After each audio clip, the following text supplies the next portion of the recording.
יכול להיות שזה הסוף כבר. יכול להיות שאני עוזב את הכפר, יכול להיות שעד שלא ילך לא האמין שזה נגמר. לפחות לא עושה עוד השכמות, אבל מה אעשה עכשיו במקום משמרות? אני נזכר בכל מה שהיה כאן, אחרי כל החגים לא יכול לראות עוד מחר. מסכות, פעילויות, חגים ופה בשם שבתות. שנת שירות הייתה מושלמת, ואז הגיע קאט, פתאום אני עצוב ממש. כל את מה שעברתי כאן, כולם פה משפחה וככה, פנימייה זה בית החניכים אוהב כל כך.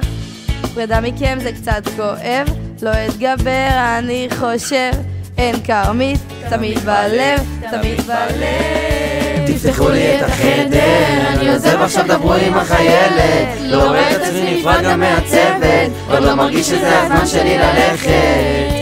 24 עוזבת, וכל ההנהלה פה מתמוטטת. אני לא הרשיתי, שתקראו לנו האקסים. שלא תחשוב על לסנן אותי, כי זה דבר שיעצבן אותי. יכול להיות שעוד אתגעגע גם לחדש שלי, ללשבת, לאכול בנחת, לשיחת הטלפון באמצע מחרפנת אותי. אני עושה, אני שינשין מעולה, קצת צרוד, אני חולה עליכם להיפרד, זה כואב, אין כרמית, תמיד בלב, תמיד בלב. תפתחו לי את החדר, אני עוזב עכשיו דברו עם החיילת. לא רואה את עצמי נפרד גם מהצוות, עוד לא מרגיש שזה הזמן שלי ללכת. 24 עוזבת, וכל ההנהלה פה מתמוטטת. אני לא הרשיתי, שתקראו לנו האקסים. אנחנו רוצים להגיד כאן תודה באופן אישי. היה פה טירוף, התחברנו פה לאנשים, היינו תותחים. כנראה שאת השנה הזאת לא נשכח בחיים. השנת שירות הייתה מושלמת, ואז הגיע קאט, פתאום אני עצוב ממש. כל את מה שעברתי כאן, כולם פה משפחה וככה, פנימייה זה בית החניכים אוהב כל כך.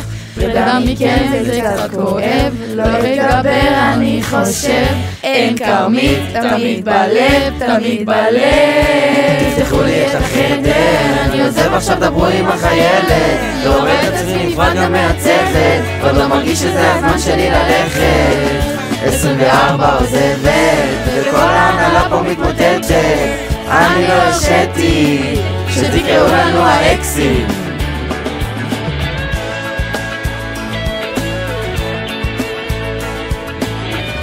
אני לא הרשיתי, שתקראו לנו האקסים.